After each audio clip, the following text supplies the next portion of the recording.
La rénovation urbaine concerne les grandes communes partout en France et Grand Paris Sud est bien entendu impliqué, avec des projets répartis à divers endroits du territoire, comme à Moissy-Cramayel. 40 ans après leur construction, les quartiers du centre-ville et de Lugny ont vieilli et ne sont plus adaptés à la conception que nous avons aujourd'hui de la place des piétons, des voitures, de la sécurité, du commerce de proximité et de son accessibilité.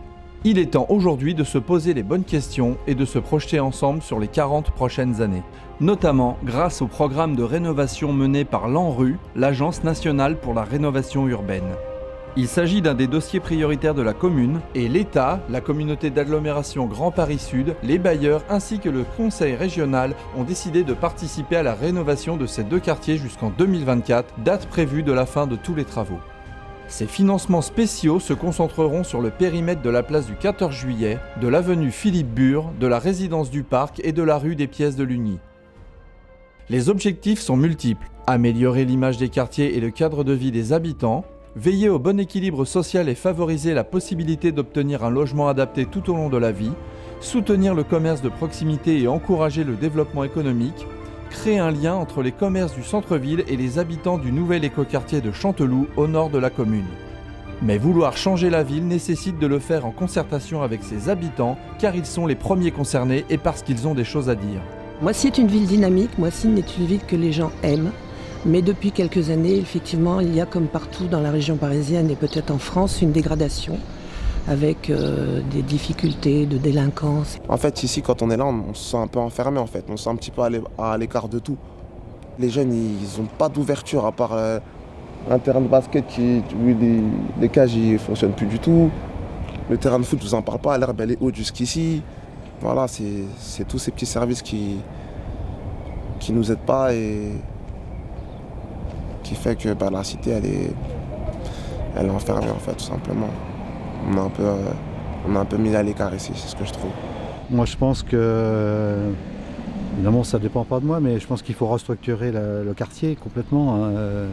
Là carrément, j'irais de la restructuration, c'est-à-dire démolition, reconstruction et réaménagement des abords, de façon à ce qu'on appelle vraiment une résidence et non pas une cité. Sur le nid, la sécurité était mise en avant, beaucoup la sécurité, autant au niveau des éclairages, au niveau de la route, la sécurité des enfants, du fait qu'il n'y ait pas beaucoup d'espace pour qu'ils jouent, à proximité des logements. Ce projet de rénovation urbaine ne concerne pas les seuls habitants, les commerçants également y trouvent un grand intérêt. S'il n'y aura pas plus de visibilité, je ne peux pas augmenter mon chiffre d'affaires. Ça y est, je suis plafonné. Parce que si je travaille avec les gens de quartier, c'est-à-dire pour progresser et tout, ça y est, j'ai atteint mes limites, on va dire. C'est pour ça ce qu'on attend, c'est surtout moi, c'est un point très très très important, la visibilité de ces commerçants. Cette démarche de réflexion collective a été entamée au début de l'année 2016 sous différentes formes. Des réunions publiques, des diagnostics en marchant avec les résidents, le conseil citoyen et les bailleurs sur les patrimoines locatifs, démarches exploratoires de femmes organisées en soirée, des ateliers participatifs ciblés avec des habitants, des lycéens, des seniors, des agents municipaux, l'accueil des moisséens grâce aux permanences ouvertes à la Maison des Projets et même la possibilité de contribution en ligne via la plateforme internet Carticipe mise en œuvre par Grand Paris Sud.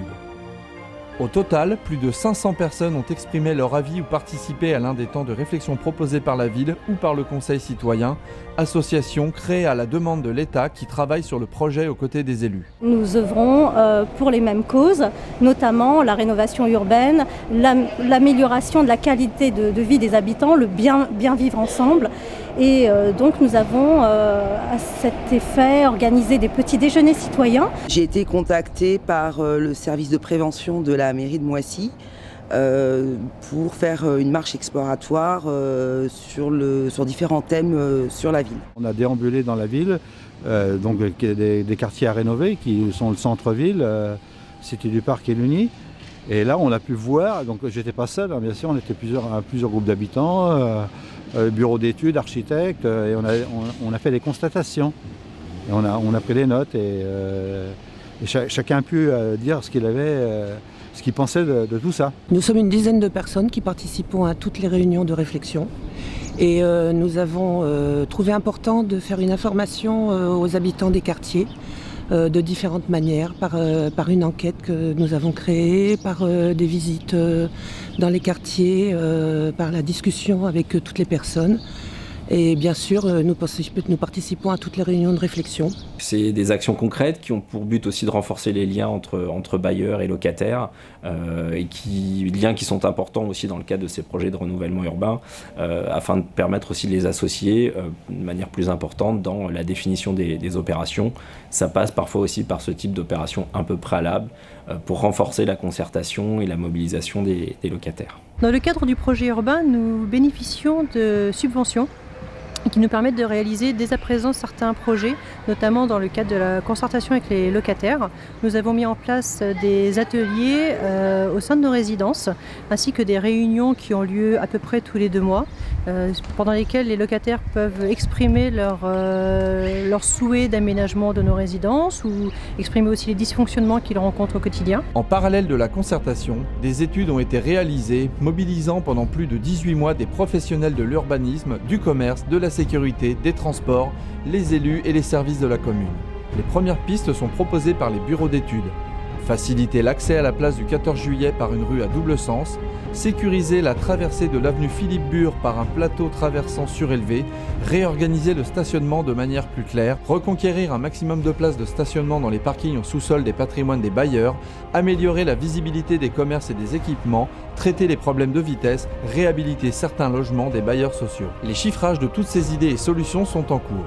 Mais il faut rester réaliste, tout ne pourra être retenu et financé par l'ANRU.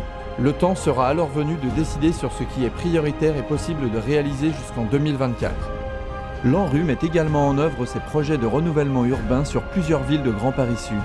Savigny-le-Temple, Corbeil-Essonnes, Évry, Courcouronnes, Grigny et Ris-Orangis. Ce sont donc plusieurs dizaines de milliers d'habitants de notre agglomération qui verront leur quartier et leur ville transformés au cours des années à venir.